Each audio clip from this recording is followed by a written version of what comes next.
अगर मेरे को बच्ची दे सकते हो वो भी दे दो, बस मेरे को कुछ नहीं बोलना। फोन આવ્યો કે ભાઈ તારી છોકરીને હાથે આવું આવું થયું છે, મને છોકરી બદલે છોકરી જોઈએ.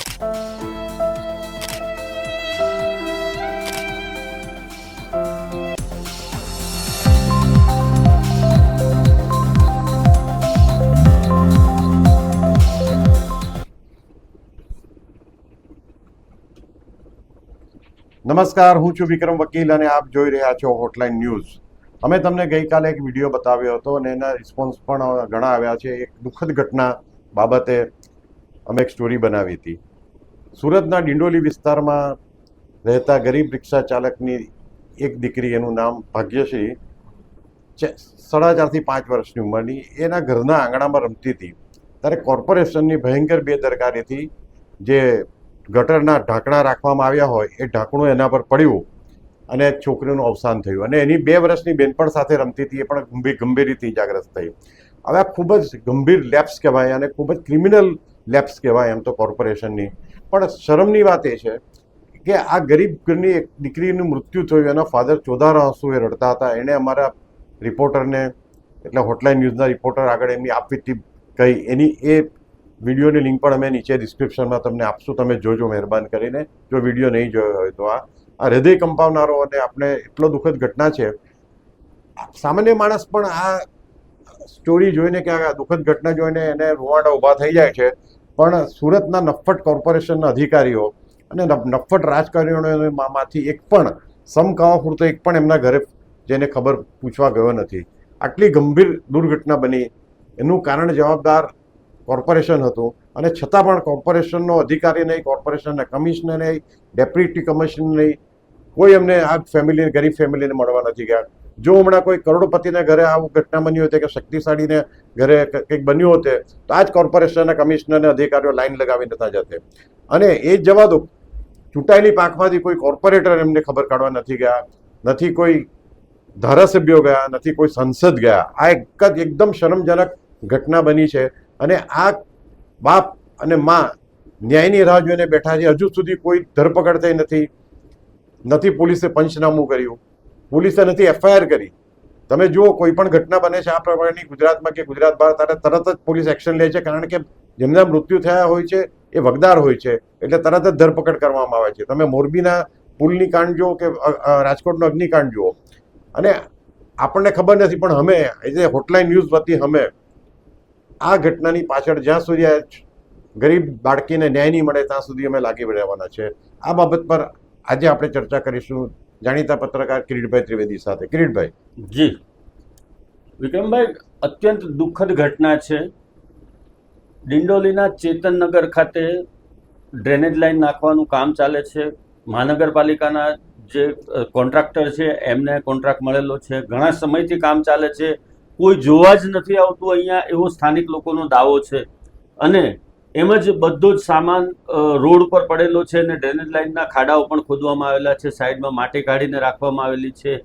આ દુર્ઘટના બની ત્યારબાદ એક માસૂમ બાળકી, ભાગ્યશ્રી નામની માસૂમ બાળકી, 5 વર્ષની ઉંમરની, એ ત્યાં રમતા રમતા ગઈ અને એના ઉપર ગટરની રિંગની જે પ્લેટ આવે એ પડી અને એને ગંભીર ઈજા થઈ અને એનું મોત થયું. એ બાળકીને બચાવવા જતી વખતે પણ એક વ્યક્તિને પગમાં ફ્રેક્ચર થયું છે.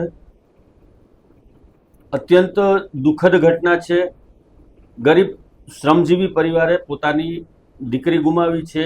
એક 2 વર્ષની બાળકી ત્યાં રમતી હતી એની સાથે, એ બચી ગઈ છે સદનસીબે. બાકી આ પરિવાર સંતાન વિહોણો થઈ જાય એવી પરિસ્થિતિ હતી.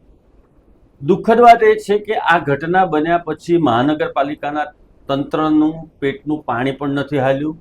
એ લોકોએ કોઈ જ દરકાર લીધી નથી આ ઘટનાની. અને આને કારણે આ તંત્ર કેટલું નફ્ફટ અને નગરોળ છે એ સાબિત થાય છે.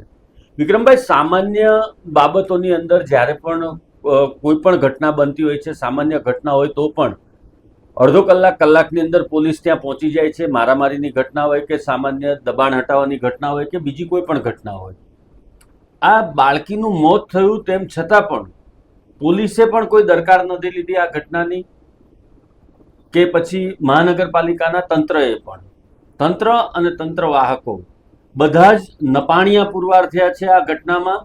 અને એ લોકોની માનવતા મરી પરવારી હોય એ પ્રકારેનું વર્તન એ લોકો કરે છે, જે કોઈ પણ સંજોગોમાં ચલાવી લેવાય નહીં. રાજકારણીઓ શહેરના જે છે જાડી ચામડીના રાજકારણીઓ, એ લોકોને પણ કોઈ અસર થતી નથી આ ઘટનાથી. એટલે આ જે એમ કહી શકાય કે બિલકુલ જ કુંભકર્ણની નિંદ્રામાં પોઢેલું તંત્ર હોય એવા પ્રકારનું આ વાણી અને વર્તન છે. અને આમાં આ ગરીબ પરિવારને ન્યાય મળવો જોઈએ, અને એને માટે આમ આદમી પાર્ટી હોય કે કોંગ્રેસ હોય કે અન્ય રાજકીય પક્ષો હોય, એ લોકોએ આગળ આવવું પડશે.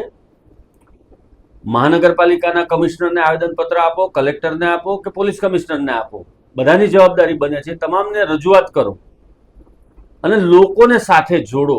આવા પ્રકારની ઘટનાઓ શહેરમાં ન બને. શહેરમાં સંખ્યાબંધ સ્થળોએ મેટ્રોની કામગીરી ચાલે છે, આડા પતરા મૂકેલા છે, ઠેર ઠેર મેટ્રોને કારણે પણ અકસ્માતો થતા રહે છે, છતાં શું? કશું જ નહીં. તો આ લાંબો સમય નહીં ચાલે. અને આ પ્રમાણેની જ્યારે શ્રમજીવી પરિવારમાં એક દીકરીનું મોત થયું હોય તો એ કોઈ પણ સંજોગોમાં સાંખી લેવાય નહીં, ચલાવી લેવાય નહીં. આની સામે પગલાં ભરવામાં આવે એ અત્યંત જરૂરી છે. કિરીટભાઈ, આ ખરેખર તો આ જોઈએ તો મને લાગે છે આપણા વડાપ્રધાન નરેન્દ્ર મોદીની સંવેદનશીલતાનું અપમાન કરી રહ્યા છે સુરત ભાજપના ન્યાય જે ચૂંટાયેલી પાંખના પ્રતિનિધિઓ કે અધિકારીઓ. કારણ કે નરેન્દ્ર મોદીએ હંમેશા ગરીબો પ્રત્યે સહાનુભૂતિ રાખી છે, એમને સંવેદનશીલ રહ્યા છે. આ ઘટનાની જાણ આપણે પ્રયત્ન કરીએ કે નરેન્દ્ર મોદી પ્રાઇમ મિનિસ્ટર સુધી પણ આપણે પહોંચાડીએ કે આ પ્રકારની ગંભીર ઘટના સુરતમાં બની હોવા છતાં કોઈ અધિકારી કે ચૂંટાયેલી પાંખના કોઈ અસર નથી થઈ.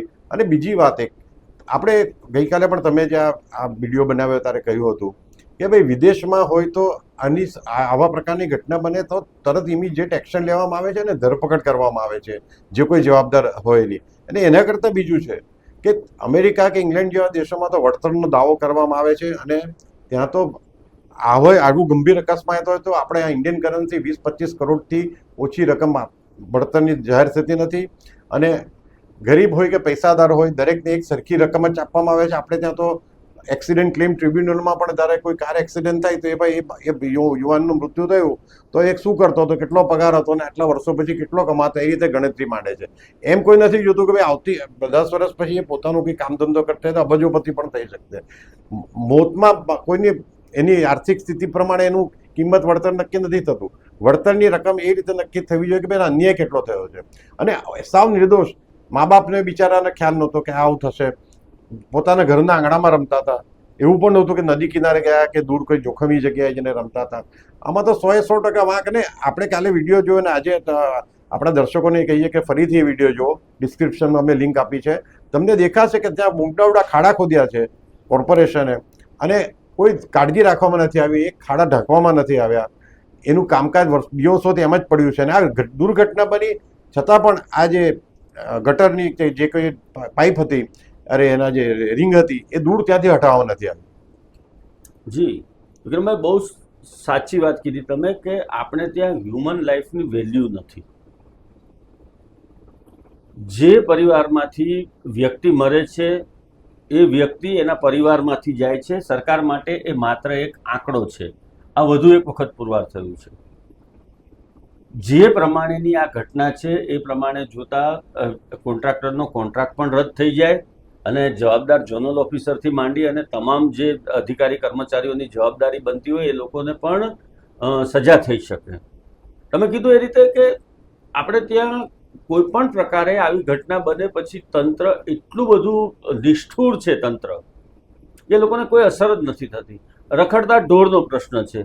રખડતા ઢોર ક્યારે કોને શીંગડે ચડાવીને પછાડે છે, કોઈને ઈજા કરે છે, ત્યારે પણ કોઈ કાર્યવાહી થતી નથી.